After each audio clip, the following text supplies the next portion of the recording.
ГСП онлайн. Городские новости сейчас. Суббота, 15:00. Возле спортивного комплекса «Буревестник» собирается яркая компания. Это представители Союза предпринимателей вместе со школьниками вышли на уборку.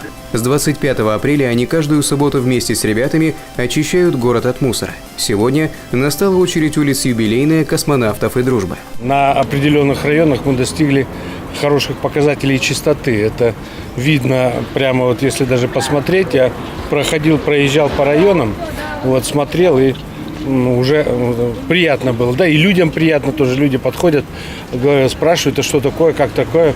Я говорю, да вот так вот организовали. Союз предпринимателей решил нанять детишек. И детишкам хорошо, и нам хорошо. Всем хорошо. Правильно? Ну, отлично.